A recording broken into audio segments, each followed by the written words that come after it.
Hey, good afternoon, everyone. This is informational event will provide the community with an update of the work overseen by the district's Bell Time Task Force. My name is Dr. Vincent Pecchia, and I am the district's Assistant Superintendent of Operations and School Support. I'm also a former graduate of Puyallup Schools, and this is my 26th year in public education, with 21 of those years in Puyallup. At this time, my colleague Ryan Hahn will introduce himself. Hi, good afternoon. My name is Ryan Hahn, and I am the owner of Strategic School Consultants. I'm a longtime director of transportation and operations and have been helping the Puyallup School District on this very important initiative. I've been engaged with the district for about a year now, working through bell time questions and concerns from the community, and also creating ways of providing consistent service. So I'm really happy to be here, and thanks for having me. And good afternoon. My name is Sarah Gillespie, and I serve as the district's Executive Director of Communications and Public Engagement. I've been in school PR for approximately 12 years now. This is my third year in Puyallup. On a personal note, I have three amazing children, ages 17, 19, and 21, who have gone through or continue to attend public schools. So I'm passionate about effective school communications.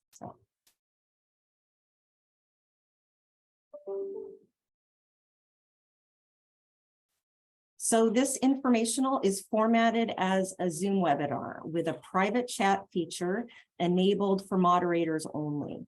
At any time during the presentation, please submit any questions you may have. And then at the end of the presentation, I'll facilitate a Q&A session with Dr. Pecchia and Ryan. I'll read aloud the questions that we've received and ask for one of them to answer. And then after the Q&A has concluded, we'll have one more slide, which will display an email address and a QR code for you to use to submit additional questions, concerns, or feedback. Thank you, Sarah. The community agreements seen here are used throughout our district for meetings, trainings, and events such as this. We ask that all participants be mindful of these agreements by staying engaged, remaining open to new ideas, speaking your own truth, allow for discomfort to occur, especially if new ideas conflict with one's truth, refrain from pivoting to other isms, or in other words, pivoting to other discussions when we're talking about equitable practices related to transportation services, and expect and accept non-closure, meaning that this work is dynamic, as you can imagine, and everything will not be resolved overnight. So our agenda for this event is as follows, and seen here on this slide. We will talk about existing challenges, work to date. We'll talk about the Bell Time Task Force overview, membership, and charter. We'll talk about different considerations that the task force is discussing. We'll talk about possible scenarios, different Bell Time scenarios that the task force has been discussing during their meetings, and that also have been presented at school board meetings. We'll discuss research on later school start times for secondary students. We will provide the community with a timeline as to when a recommendation will be made to the board of directors for their consideration. And then, as Sarah had mentioned earlier, there will be a Q&A session at the end. So why is this work necessary? Well, our district has inequitable access to programs for students. While some programs offer transportation, others do not. This limits the number of opportunities for students and our families. During the 2021-2022 school year, we had to pause bus runs, and we currently have 4 schools that are experiencing double bus runs. We are also challenged with consistent on-time performance and long ride times for students.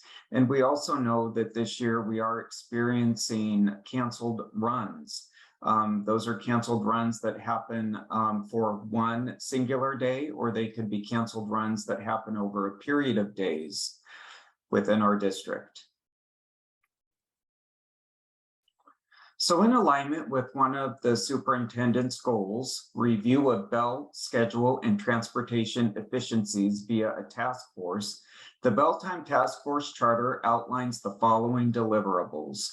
Per policy 6600, that's our transportation policy, create and recommend new efficient bus routes that improve on-time performance starting with the 2023-2024 school year.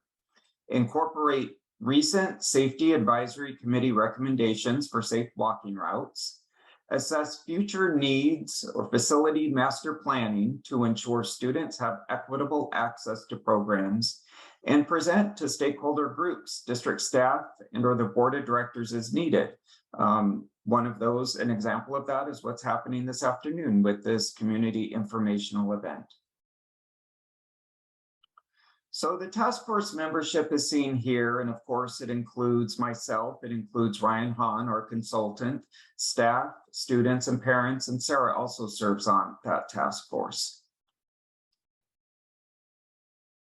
The task force had their first meeting on September 15th, with monthly meetings held in October and November, and we even recently had a task force meeting yesterday evening.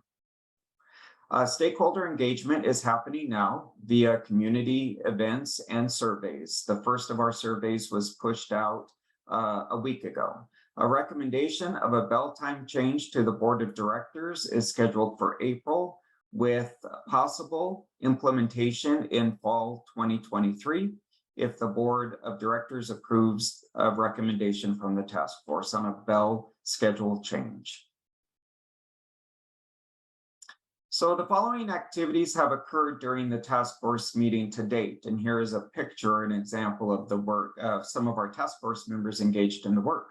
So committee members shared their hopes, wonderings, and thoughts focused on equity and access as it relates to transportation services for students and families. Director of Facilities Planning, Brian Devereaux, who oversees as I said, facility planning, shared the Safety Advisory Committee's identification of naming safe walking routes to schools that included successes and challenges with this work. Task force members engaged in collaborative discussion around Region 1, 2, and 3 schools. We discussed start and end times, traffic patterns, and other unique community considerations such as growth, walking routes, etc. Community members applied their learning, committee members applied their learning of school communities to several tiered bell time model scenarios using guiding questions that will be shared momentarily. Here is the first of 2 pictures that show our task force members actively engaged in the work. As you can see, there is an intentional effort to use facilitation strategies that elevate the voice of each task force member in a safe, collaborative, and productive working environment. I will now turn this over to our transportation consultant, Ryan Hahn. Thank you very much, Vince. On our slide that we have in front of us, we're looking at a slide that discusses the Region 2 schools in the Puyallup School District and the percentage of students that walk to school within each of those school areas. This is important for us to discuss tonight in our community forum, because in the charter, it specifies that we're looking at if we're changing the bell times in Puyallup, how and to increase efficiencies and to increase access for students, we want to see if we can also align that with the safety committee recommendations for safe walk routes last year. So this is a chart of some data that Brian Devereaux also brought to the task force to review. That just lets you know that, at Carson Elementary, for example, 90% of the students live within that walk area, within the 1 mile. And the state of Washington requires all elementary schools to have a safe walks routes to school plan, which Puyallup just went through an extensive process last year. So when we're building bus routes and we're building bell time scenarios, this is one of the considerations that we take into effect. And we're actually going to talk about considerations in our next slide. Please advance. So there's lots of questions when it comes to moving everybody's schedule. And so we're very thoughtful as we work through this process with the task force, with the community, staff, students, parents, and of course the community members. How does this impact childcare? How does this impact sports? How does this impact student learning? And in order to paint the picture of how we look at different ways to create bell time scenarios, we create some graphs for that creates a conversation, and it explains our logistical indicators that we have to adhere to when we're looking at changing such a complex system, such as the Puyallup School District's transportation department. Some people ask, why is this being driven by transportation? Well, we have hundreds of school bus routes, and we have 165 buses in the fleet at Puyallup School District. And we need to make sure that we're utilizing those efficiently as possible and providing the best quality service to students.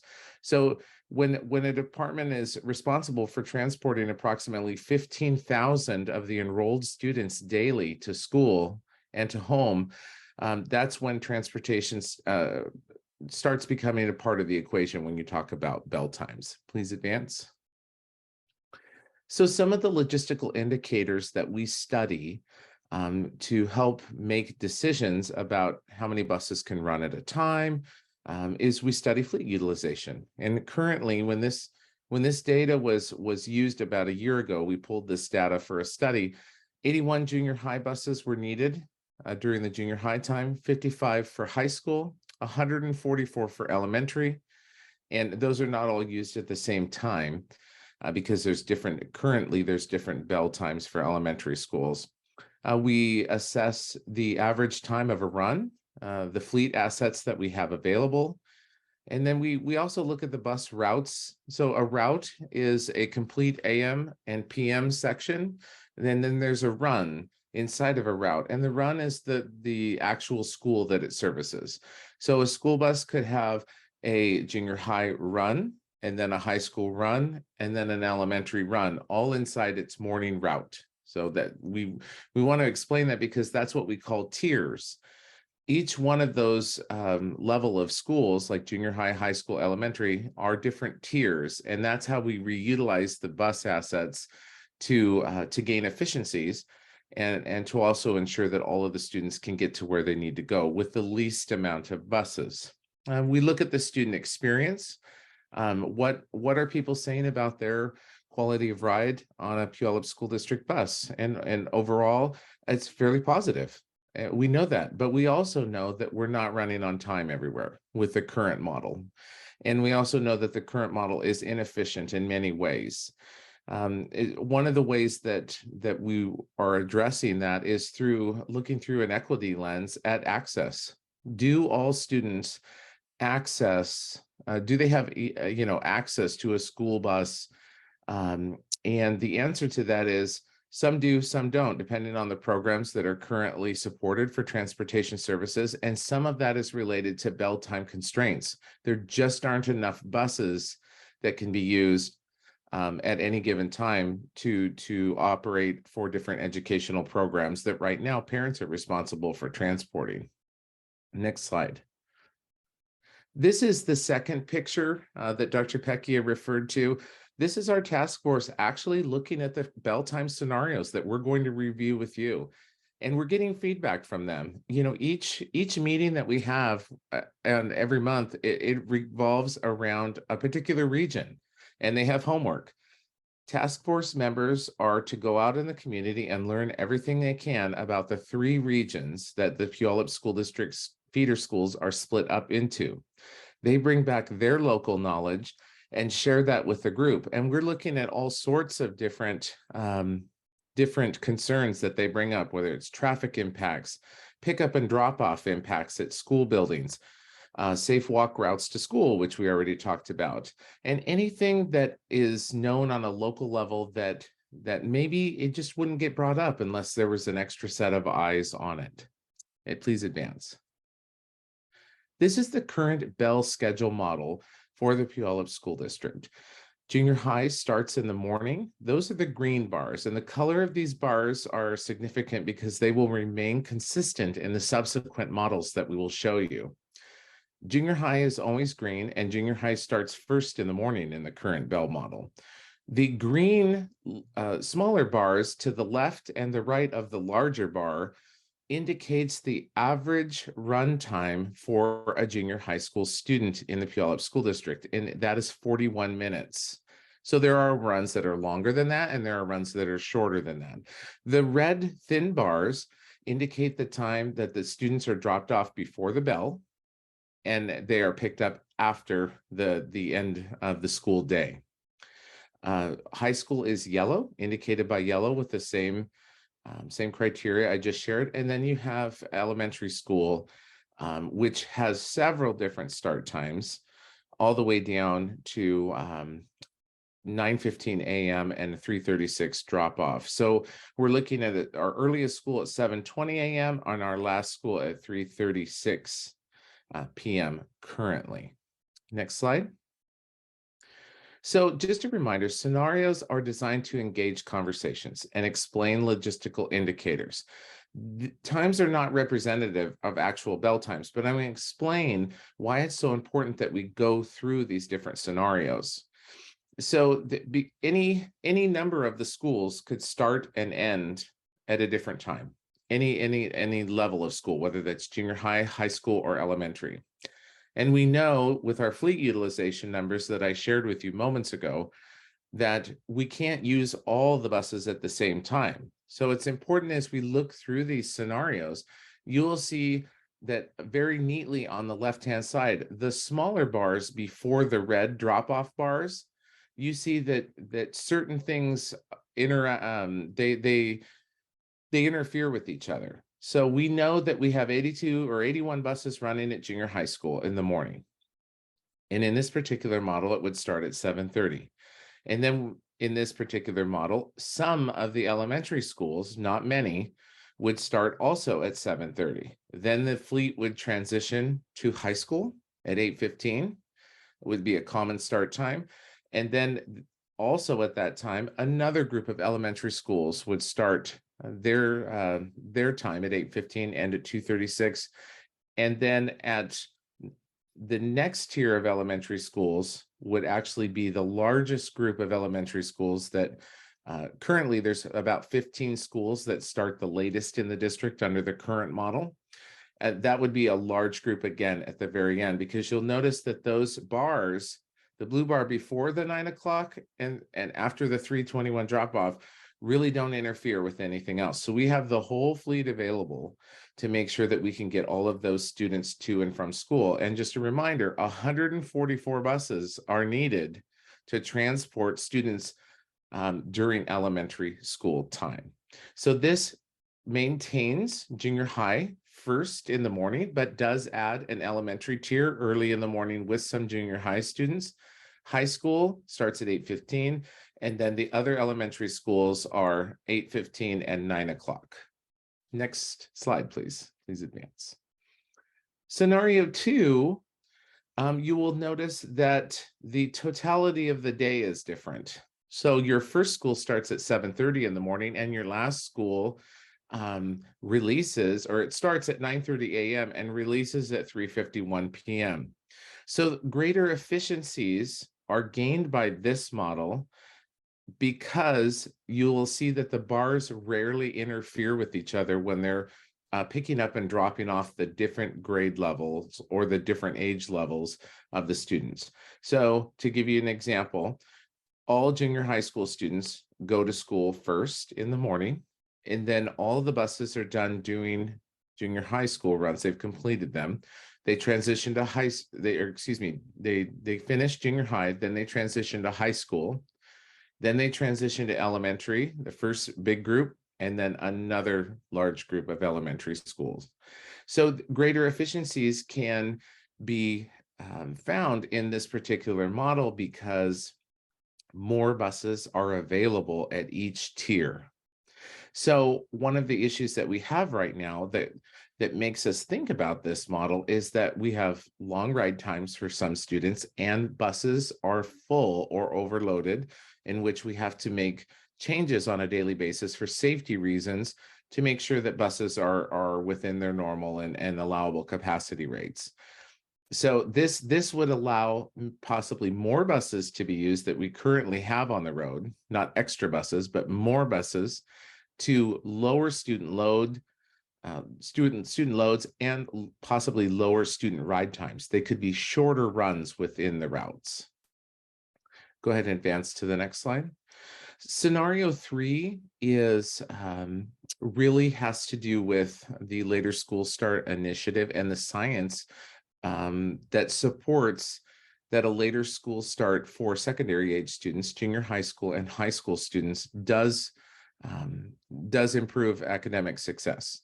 And there's going to be some resources for you to look at that. But this particular scenario, it reverses elementary and junior high. So now elementary schools start first in the morning. They are tiered with 2 tiers that do not interfere with each other, starting at 7:40 a.m. The next group starts at 7:30. High school does run during the second elementary tier, and that starts at 8:30. And then all the buses are available again after that to start junior high school runs. And those run from 9:20, and junior high school would run from 9:20 till 3:50 in the afternoon. So the totality of the day that students are actively engaged in classwork at the Puyallup School District would be 7:40 a.m. until 3:50 in the afternoon, similar to one of the other scenarios that we looked at. This allows for some different opportunities. When we talk about the need for childcare and the need for how does this impact everybody's schedule and day, it flips the need for student or childcare from the morning to the afternoon. So the interesting thing that came up in the task force is that the Puyallup School District has a robust before and after school program at its elementary school sites. Something to consider as that was brought to my attention as I was learning the district through this process as well. And there is additional efficiencies that can be found with possibility of allowing some different age students access to different programs from the junior high to the high school level as well with this model. Next slide. Scenario 4, I always get asked when we work with districts. I have had many bell time projects with districts in different states. And we always get asked, what is the shortest totality of the school day that we can have? This particular model keeps junior high first in the morning with a 7:45 start and a 3:31 end of the day for elementary. So similar to what the Puyallup School District does now, where junior high starts first, then high school, then an early and a late elementary group. But you'll notice as we've been explaining logistics and tiers, the morning looks okay because the bars for the school bus utilization don't interfere, but the afternoon becomes complicated, and this model would require additional resources, more than the district has now, to complete this model. And that is because junior high runs would potentially run into elementary runs and high school runs at the same time. So this is just a good graphic to show when you have as many students accessing transportation as the Puyallup School District does, when you want to be as efficient as possible, you really want to try to have as close to a true 4-tier system as you can. And that's where elementary, high school, and the majority of elementary students, junior high, high school, and the majority of elementary students, the runs do not interfere. So that's 3 tiers. And the 4th tier would be some elementary schools could run during a low bus utilization time, which is during high school time. So this scenario is indicative of that. Next slide. So part of this work requires in-depth analysis all throughout the district's planning processes. And in order to accomplish that, we meet monthly with operational directors and leaders throughout the district, which includes finance and business office, communications, planning, educational planning, and other various programs that also support students, like food services, maintenance and custodial and grounds. All of those operational units support students and adhere to the schedules and the bell times that the district chooses. But it's our job to make sure that we consider all of those things when we're making recommendations, so that we ensure that we have enough staff and enough services to provide an adequate level of service in all of those areas as well. Considering traffic patterns around the school, pickup and drop-off times, we know that we have issues at pickup and drop-off time. It is congested in some of our schools. We have a lot of parent traffic, and that is also competing with maybe some student traffic. And also we have competition with just the general traffic during school time. So the school buses are held up for quite a while during that time. Master program location and scheduling, efficiency and effective utilization of buses to provide the most timely service possible. Next slide, please. So this is a slide on the national research that really talks about the later school start for secondary age students. So according to the American Academy of Pediatrics, insufficient sleep for adolescents is a public health issue and recommends that secondary schools start no earlier than 8:30 a.m. As of 2017, the average start time for public high schools nationwide was 8 a.m. and 10% of schools started before 7:30. Currently, in the Puyallup School District, all secondary schools start between 7:20 and 8:15 a.m., with elementary schools starting between 8:15 and 9:15 a.m. And this is something that I just want to make sure that we make note of. This has been mandated in some states in the United States, that the later school start for secondary age students in some states is 8:30 for high school age students and 8 o'clock for junior high age students. Next slide. Okay, I'm going to turn it back over to Sarah and Vince for our question and answer session.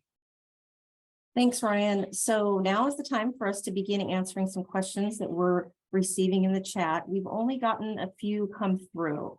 So I just want to remind everyone and encourage folks to make any comments or submit anything in the chat right now. So I'm going to scroll to the top here, and looks like our first question is in regards to drivers. And Vince, I'm going to have you answer this.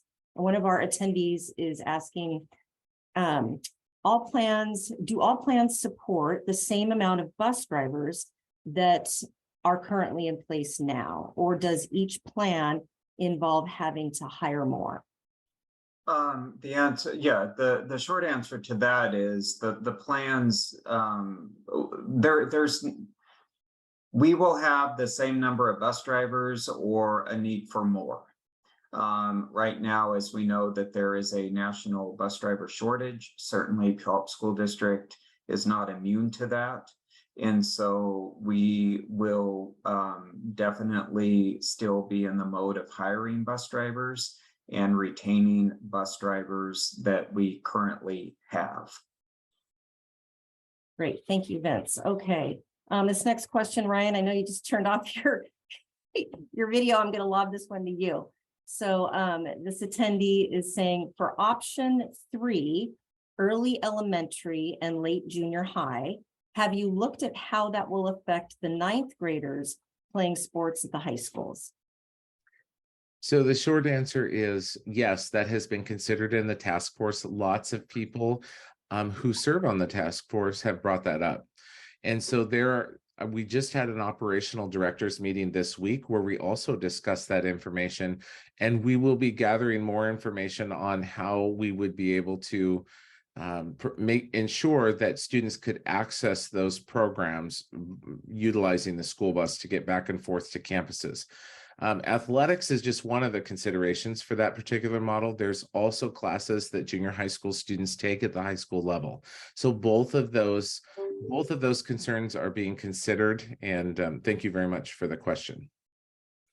Great, thank you, Ryan. Yeah, there was another question that came through asking just that about classes and sports as well for ninth graders.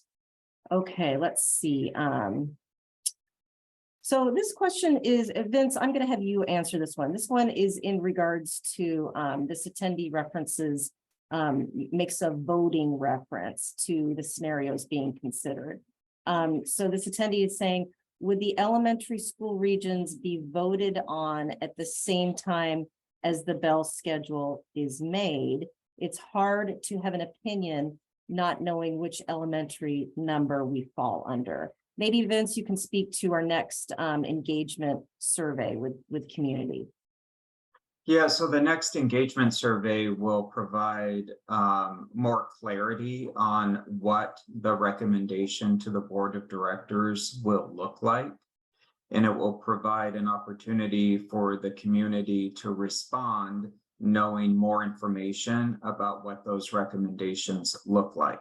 As we just experienced, right, there were 4 scenarios that were shared.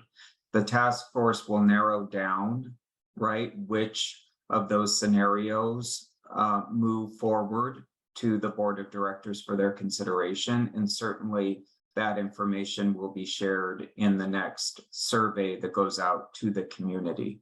It could be a scenario, or it could be a couple different scenarios for the board of directors to consider.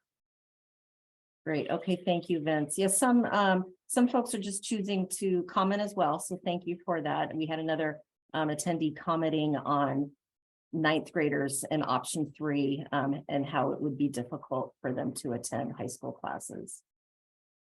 Let's see here. If high schools, okay. So this question is in regards to Edgemont ninth graders that come to PHS, that go to PHS for 5th and 6th period for higher math and Spanish 2. The attendees asking, would this shift to junior high for kids would this shift to junior high kids coming at the beginning of school if high school is latest start? Right. So we have been discussing if we were to have a bell time scenario that's, suggested in this particular question. We have been, considering what would it look like if world language opportunities and advanced math were offered during 1st and 2nd periods as opposed to 5th and 6th periods like they are currently, right? We don't want to limit access to higher level courses to our 9th grade students at the junior high. So whichever bell time scenario ultimately, moves forward for the board's consideration and or gets adopted will certainly include options like our 9th grade students have now, and that is to access higher level courses. So that will not go away from any bell time scenario. Great. Because we know how critical that is for our 9th grade students and our families. So, okay, thank you, Vince. Before I move on to some other questions, I'm going to address this one. This attendee is asking about our response rate from the survey. What type of response from the survey have we received to date? And this first engagement survey, we're pleasantly surprised in that we've had a large number of survey respondents. Upwards to about 3,000 folks have responded to the survey. And you'll see at the end of this Q&A session, we'll provide a QR code for you to link into the survey and provide feedback as well. That survey is open through February 1st. So what the survey is telling us right now is that families are very much engaged and are supportive of the work being done and understand the reason for the work being done. So, but we are gleaning much feedback in a variety of those different scenarios. So this next question, Vince, I'm going to have you speak to. They're asking with regards to the board voting on changes in April, and when will the community know of the changes after the board votes in April? As soon as the board considers taking action, our communications department will share that information out as soon as it is known. And so if the timeline is that a recommendation would go before the board of directors for their consideration, and any action that they take, like I said, would soon then be communicated out at that time.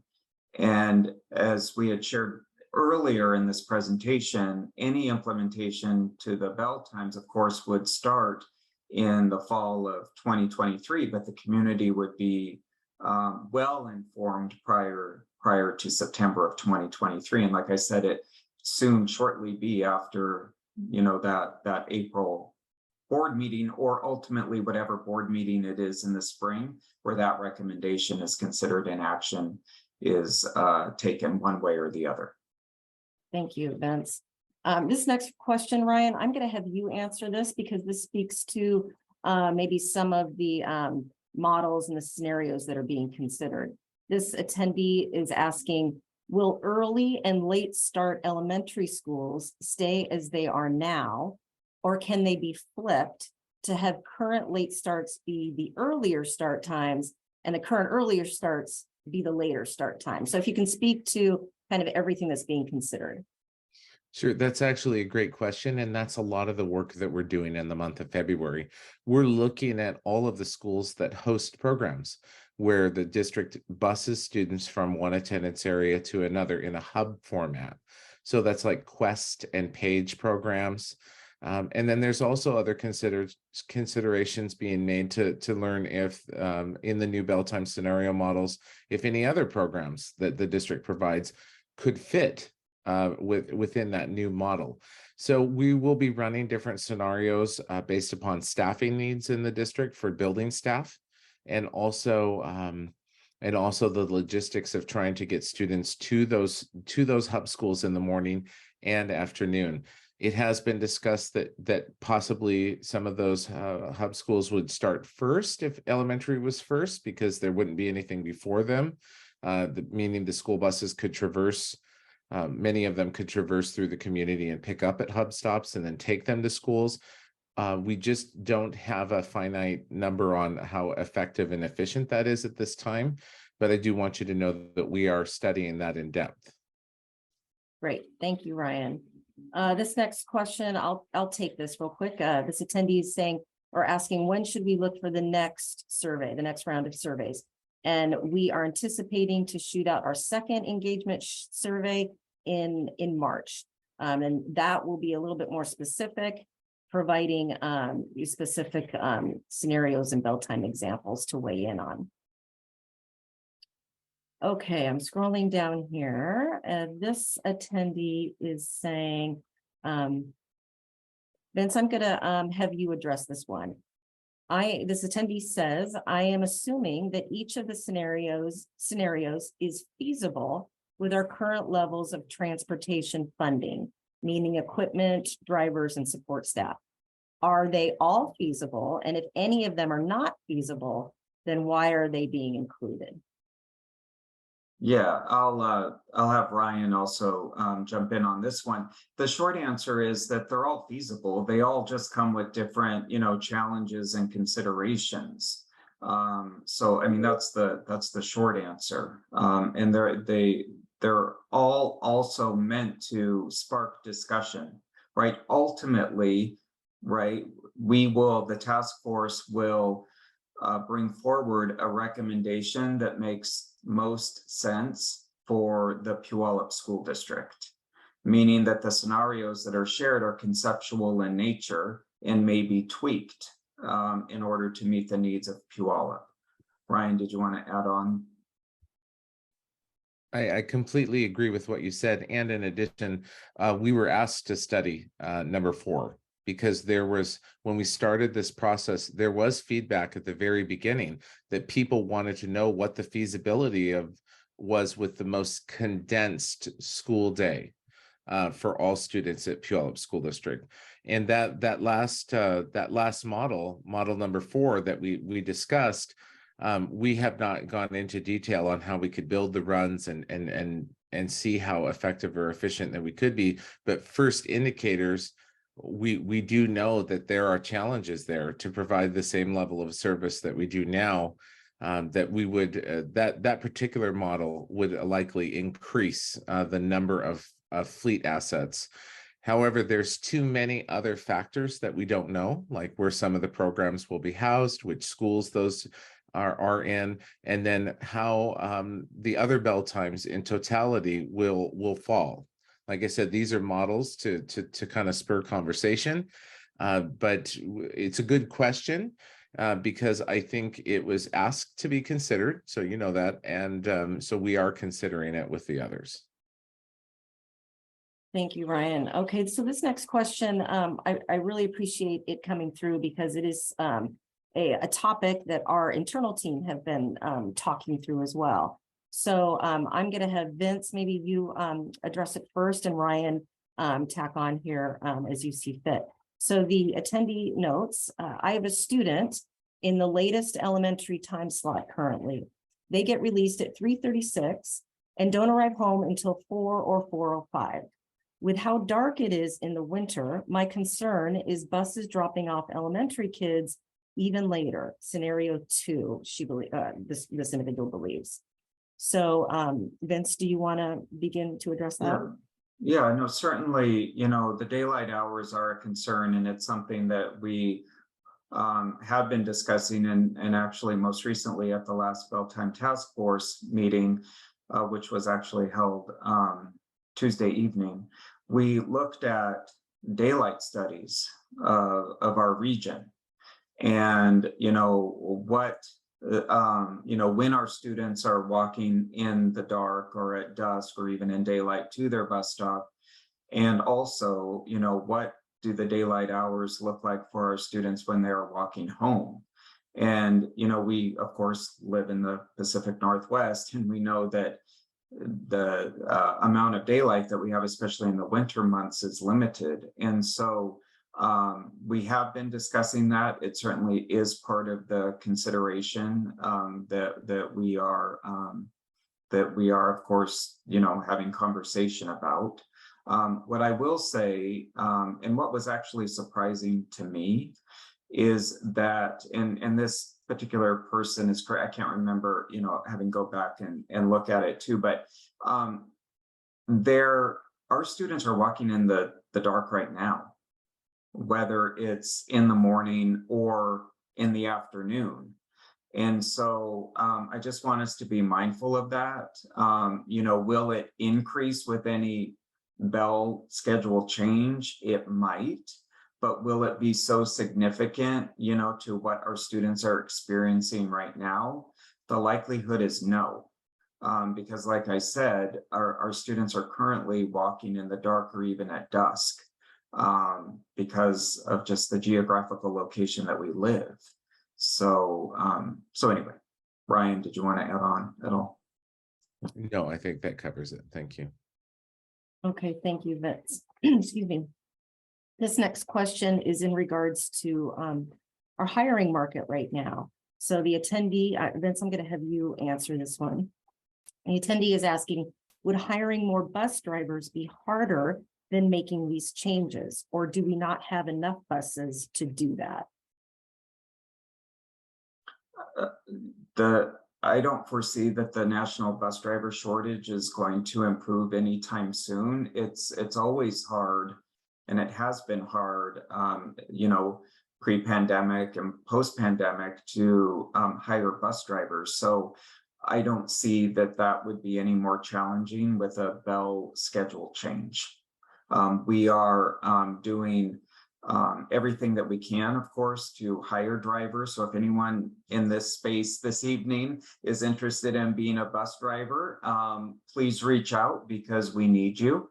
But we're looking at our recruitment practices and certainly doing outreach in order to hire more drivers. And like I said, I don't see that a bell schedule change will impact that challenge. If anything, it may improve it.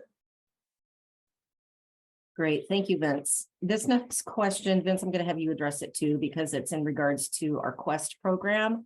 the attendee is asking if we are considering changing which schools host Quest with the change of the bus routes. I can't answer that question right now. What I will say is certainly programmatic changes will be communicated well in advance so families are aware. As of right now, there have not been conversations about programmatic location changes, but I can't say that that won't be, considered in the months ahead. And if there are any programmatic changes, location changes, that they will be communicated to families so they are well aware of what those changes are. Okay, thanks, Vince. This next question is in regards to boundary changes.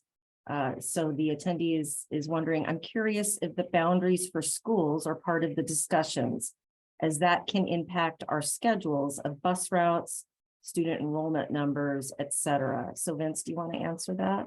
If the question is around, will school boundaries change? The answer to that is that no, I mean, that is not part of our discussions that we're having with our task force. That is not what we are commissioned to do. The Puyallup School District, for some in this virtual space this evening, know the Puyallup School District went through boundary change recommendations and approvals several years ago. And there has not been a discussion as of late to revisit that work. Could there be, just not related to this task force work, could there be some level of boundary change needed in future years for a variety of reasons? It could be for growth, it could be for, other reasons, possibly. But like I said, the task force itself has not been chartered with looking and addressing our school boundaries. That is not within the scope of the work that the task force has been commissioned to do. Okay, thank you, Vince. And then I just want to remind folks to keep submitting questions or comments to the chat here that we can address. This is kind of our time to engage and answer some questions that may be brewing. So we have one more here, Vince. I'm going to have you answer this one again.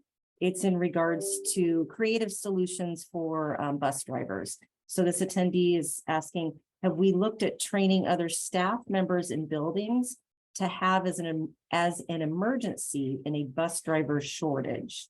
Yeah, certainly. Have we specifically gone out and, recruited current staff, whether they be a classroom teacher, school principal, or other staff member within our organization? Other than, of course, just putting out the need that the district needs more bus drivers, whatnot. We haven't specifically done that. What I will say is it's a process to become a bus driver. There is specialized training that is needed. There is special licensing that is needed. It is not something that you can simply sign up for and within a day's time become a bus driver. Like I said, it is a process that is needed and takes place in order for one to become a school district bus driver. Not a bad idea. It's just a process, like I said, to go through. Okay, thank you, Vince. So here's what I thought we'd do. We don't have any more questions in the chat, but there were some valuable questions that came from attendees at our last informational. So maybe we just take an opportunity to address those in this space in case it generates some more questions from folks. So from our last informational, we had an attendee ask, does the district have any before and after school childcare that's available for families? Vince, I'm gonna have you answer that. Yeah, could you repeat that question, sir? Sorry, Vince, I didn't stage you appropriately. So does the district have any before and after school child care for families? Yes, so right now we partner with a program, a before and after school childcare program, And that childcare program is housed in all of our elementary schools within the district. Okay, thank you, Vince. So this next question just came in, and I think I might have both of you address this because I also know that this is one of the things being considered. And this speaks to ninth graders specifically and sports. So this attendee says, how much class time are we willing to have our ninth grade and other students miss for athletic contests? Scenario number 3 would have the ninth graders miss nearly 3 periods and some contests. High school athletics are held to SPSL schedules, and our ninth grade athletes must get out of school at 1:30, sometimes as early as 1, to travel to those competitions that start at 3 or 3:30. A couple of the examples include track, cross country, tennis, golf, and soccer. So Vince and Ryan, I know you've been working directly with our athletic director. I'll let you kind of speak to some of those discussions.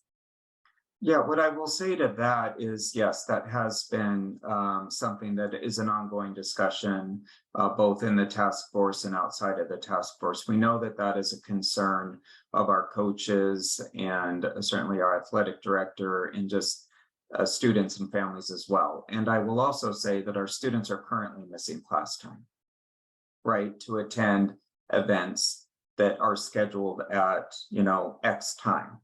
And so I just want us to be also mindful of that.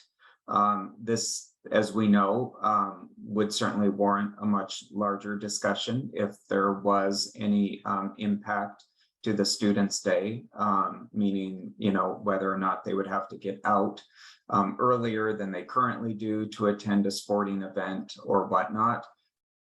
But again, our students are currently doing that now.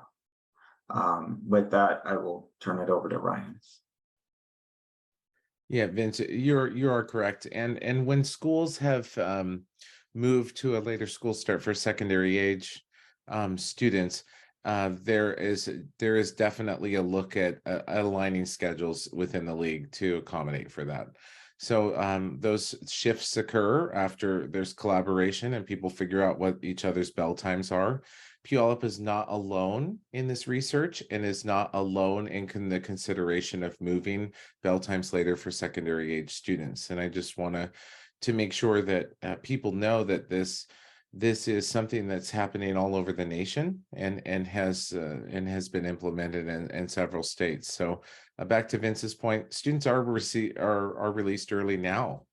I mean, you've got high schools ending at nearly the 3 o'clock hour. So you've got students being released to travel, but we just also need to keep into consideration and at the forefront that not all students participate in sports. And so that is a consideration of the task force, absolutely, and we look at that, but we also look at what impacts other items in there, such as the research related to sleep, and also we look at how to make it work if it moves later. So there will be subsequent conversations on plans with that. Yeah, thank you, Vince and Ryan. We had another attendee just submit a question similar to on this exact same topic. The athletics are a huge concern for 8th and 9th graders. So thank you for your response to these questions, and certainly keep your comments and your concerns coming our way so we can continue to address issues. So let's see. We had another comment come through. Ryan, I'm going to have you answer this one. The attendee states, Ryan mentioned that other schools and districts that have moved to later start times. Are there specific models or districts that you are looking at, and can we be made aware of them and their results? So to give you some examples of those, there in other states, even on the West Coast, it was mandated that as of the school start of the 22-23 year, larger districts, anything that was not considered a small or rural school district, were required to adopt an 8:30 start time.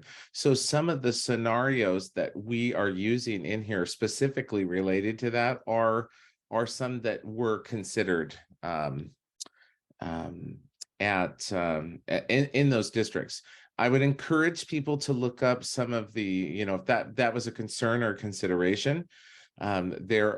There are, like I said, the state of California, the state of New York, there are districts in Connecticut, there are other large districts all over different parts of the nation that are either mandating this, the states are mandating this, or they've moved to these kinds of schedules. And I could work with Vince to provide some schedules and some examples in the task force as well. Okay, thank you, Ryan.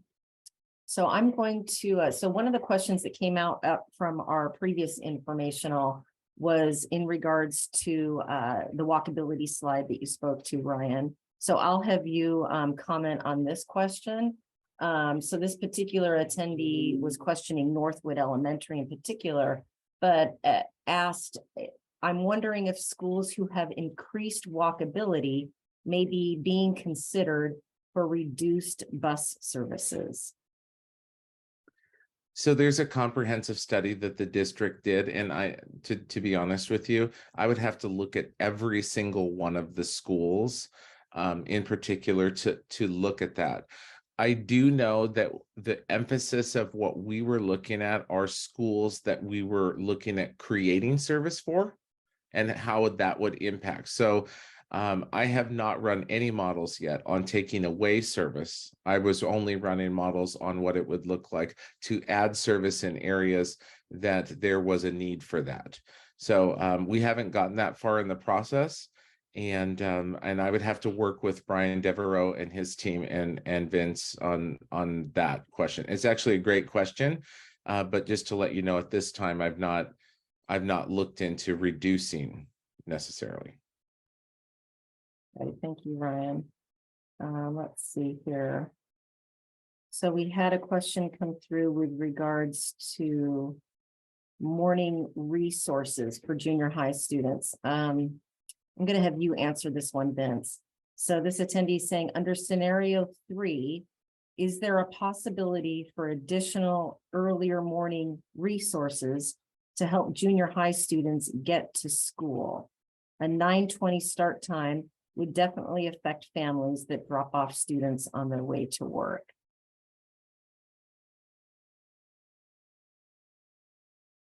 Vince, you're muted. I got it. Certainly, I mean, we can have discussions around that. I don't have anything specific to share this evening about additional resources. Okay. Yeah, I think I speak for everyone when I say we're all kind of trying to creatively problem solve, and nothing is off the table, right? If people need resources, then we'll explore the possibility of what can be done. Let's see here. We're starting to dwindle down on some of the comments coming through. There was a comment from our last event with regards to the regions. So Vince, I'm going to have you answer this. Are all 3 distinct regions of the district going to change, or is it possible that some regions will and some regions won't? There are no plans to change the regions, if that's the question. Yeah. Yeah, I mean, the regions are set by the comprehensive high school that reside within each region, and there are no plans to change the feeder school patterns into those comprehensive high schools. Yeah, and we've gotten a few more comments with regards to 9th graders in sports, realizing that it's difficult for them to turn around and then do sports at 4 p.m. Yep, so thank you for that. So let's see this comment. Ryan, I'm going to have you answer this one because this is more on a national level. So this attendee says, I appreciate the reference to California and New York and others that have gone to mandated 8:30 or late starts. How long have they operated in those systems, and what have their results been regarding test scores and student learning? I know that some districts that we worked with in the state of California moved 2 years ago, before the mandate went into effect to start 22-23. I don't have any information on test scores or any follow-up information. Our work was strictly related to helping them move their bell times and route their buses. Vince, do you have anything to add in regards to the research behind secondary students starting school later? Other than, and we could actually share some of the research around there, other than what has been found is that from a research standpoint, that students actually perform better, right? Getting the extra sleep and whatnot that they need, because it's all about the adolescent brain and sleep studies that were done and how much sleep students are actually getting. And more often than not, the school bell time schedules dictate how much sleep a student receives. And on average for a teenager, it was somewhere, between like 6 hours, when in reality, they need somewhere between 10 and something like that, right?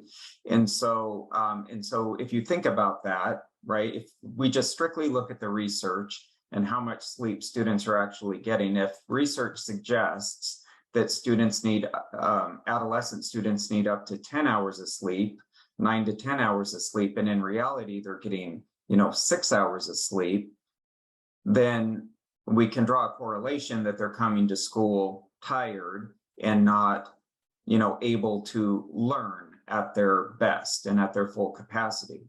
On top of some of our adolescent students, right, have jobs and other things after school or even sports for that matter, and they're getting home at, how often do we hear, and I know because, friends that have student or their own children in sports, they're getting home at 9 o'clock in the evening or 10 o'clock in the evening, and they may or may not need to follow up with some homework, and then they're getting to bed at 10:30 or something like that, and then they have to turn around and they get up at 5:30 in the morning to get ready to go catch their bus and then go to school.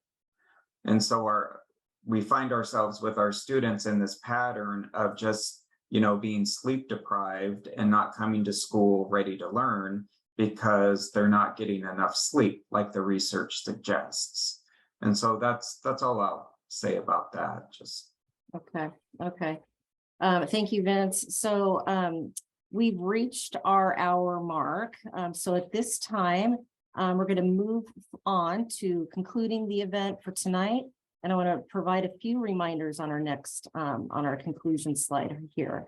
So first off, thank you for attending. Thank you for engaging. We realize your time is valuable and truly appreciate you tuning in to learn more about this whole process. So what can you do as this work evolves? Number one, please continue to stay informed with the facts. Bell schedules and times have not been finalized, and we are still knee deep in the analysis and in this work. Number two, if you haven't already done so, please scan this QR code that you see on your screen right now with your phone and link into our first engagement survey, which is now open through February 1st. This survey takes approximately 5 minutes to complete and asks for your feedback on your bus transportation, your child's bus transportation experience, and your current bell time satisfaction. This engagement survey is one of 2 surveys that will be administered for feedback. So I know we stated earlier, a second survey will be pushed out in March, providing all families and staff an opportunity to review final bell schedule proposals. So lastly, please use this email address to send questions, concerns, or feedback. Thank you, Vince and Ryan, for sharing information tonight. And thank you all again for attending. Have a good evening, and we'll see you next time.